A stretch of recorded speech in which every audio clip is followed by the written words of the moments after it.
Greetings, one and all. Richard Fulmer here, and welcome to another Richard's Rock Rambles. So we're going to leave the hidden gems for a while, and seeing as it's 2023, we're going to check out the albums that are a whopping 50 years old. Yes, there's some classics that came out in 1973. And the first one we're going to check out for me is the top of the pile. It's the granddaddy of all of them. It's the one that even anybody with a passing interest in music should have in their collection. Should have. So what am I talking about? We're going to be talking about Pink Floyd. Yes, Dark Side of the Moon, the album that sold gazillions of copies. It's been reissued, I don't know how many times. It's just recently been reissued again. I have two copies here. I have a 20th, I think, or 25th anniversary edition on CD. And then I have a second-hand vinyl, which I got from my neighbor not so long ago. So when did this album come out? It originally came out on the 1st of March, 1973. And prior to this album, Pink Floyd had done some good stuff. Excuse the dog just coming in here like a mad thing. That had albums like Meddle. What else was there? Saucer Full of Secrets, Piper at the Gates of Dawn, the very first album. But this one, Dark Side of the Moon, would be the one that took them to a whole different level. I mean, this album just took off from the get-go. I actually think before the album came out, they were showcasing a few tracks live just to see the audience reaction. Sometimes bands do that just to test the waters, as it were. But yeah, Dark Side of the Moon, there's not a bad track on here, and it just works. The theme, there's a theme running through it, but you can make of it what you want, really. I mean, there's time is one of the themes in there. There's money, greed, life and death. It's all sorts of things. And this is mainly Roger Waters, the bassist and vocalist for Pink Floyd. He was the main songwriter. Who else was in the band? David Gilmour, of course, on guitar and vocals. Richard Wright on keyboards and vocals.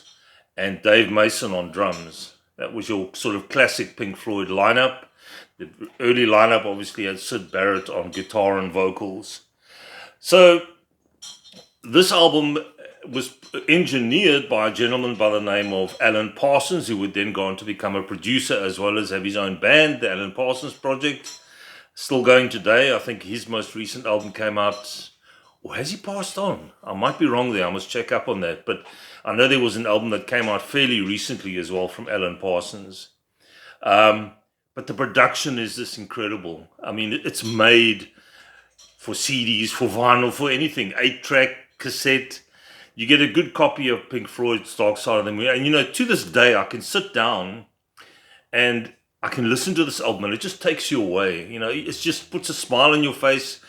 It gives you all sorts of emotions. That's the kind of album it is. That's why it's so timeless and it's got all the accolades and all the, sold millions of copies because it's a really good record. The songwriting is incredible. The musicianship is stellar. So let me show you what I've got here. This is a vinyl that I got from a lady who lived across the road from me. Unfortunately, she's since passed on.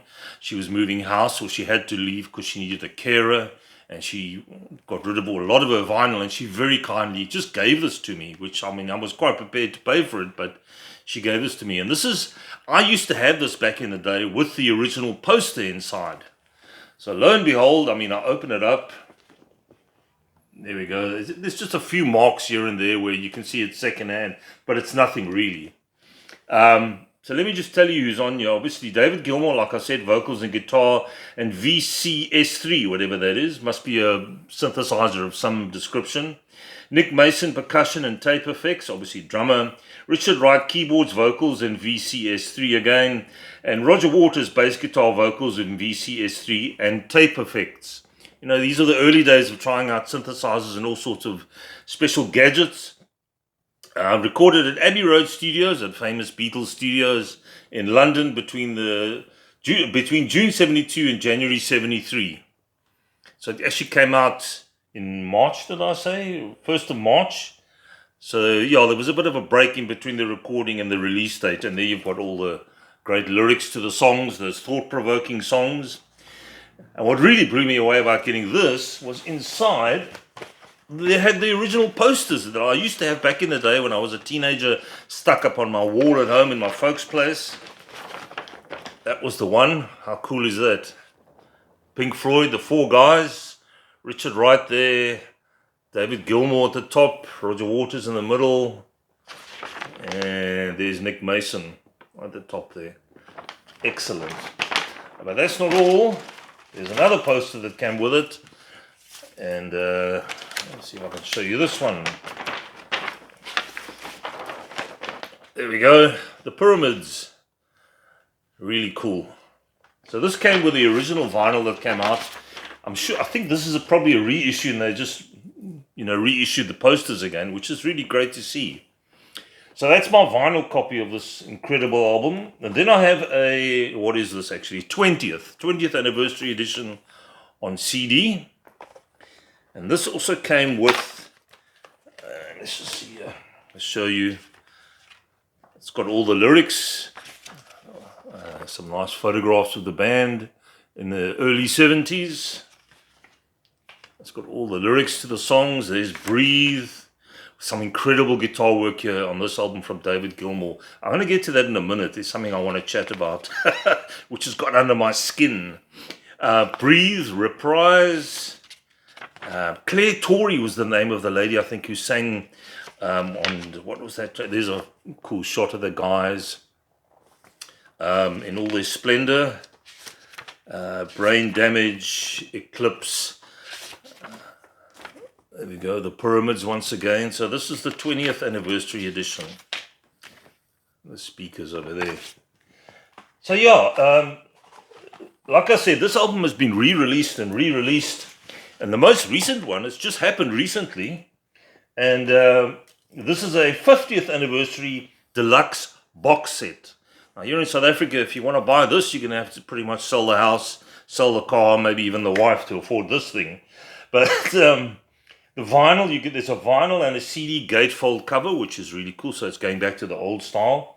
It's remastered with a Blu-ray and a DVD audio 5.1 mix. And then there's a live at Wembley Empire Pool, London in 1974. A 160-page hardcover book. A 76-page songbook, which is quite nice. All the lyrics and how the song was worked out and what have you. And there are two replicas of two 7-inch singles that come with it.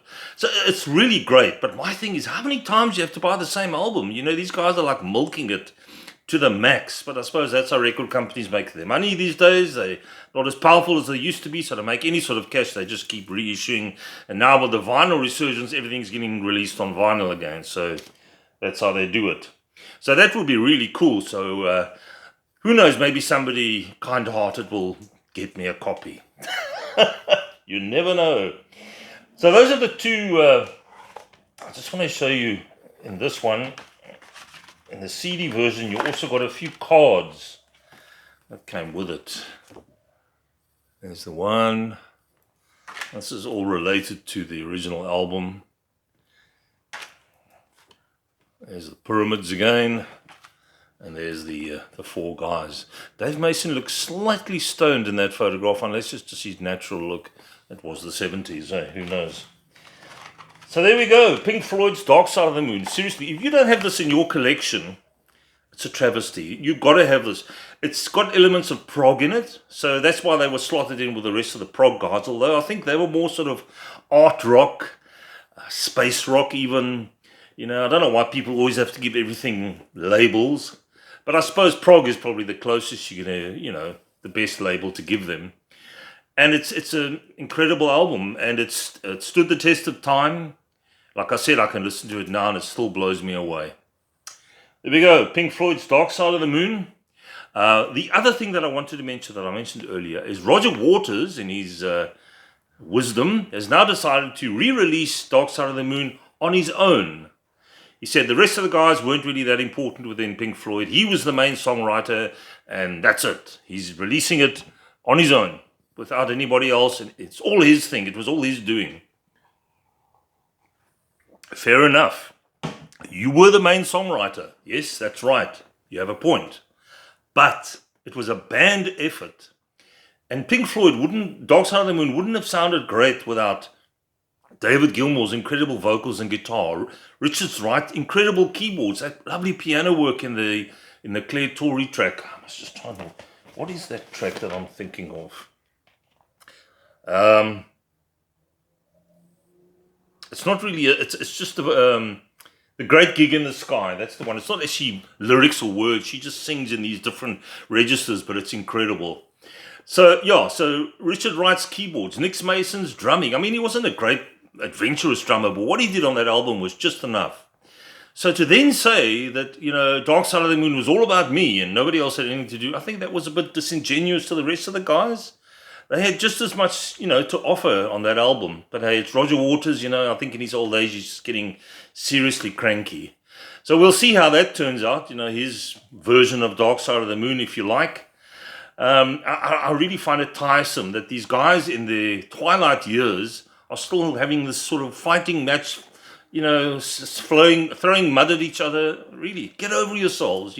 You're all multi-millionaires who made who knows how much money, shitloads, and yet you still find time to go at each other about these petty things. It's like, anyway, that's a story for another day. There we go. Hope you guys enjoyed the video. Please, if you haven't yet, down below, subscribe. Give me a thumbs up if you enjoyed the video. Any comments, more than welcome. Have a great week. Look after yourselves, and I'll catch you soon for another album that's 50 years old. Take it easy. Cheers.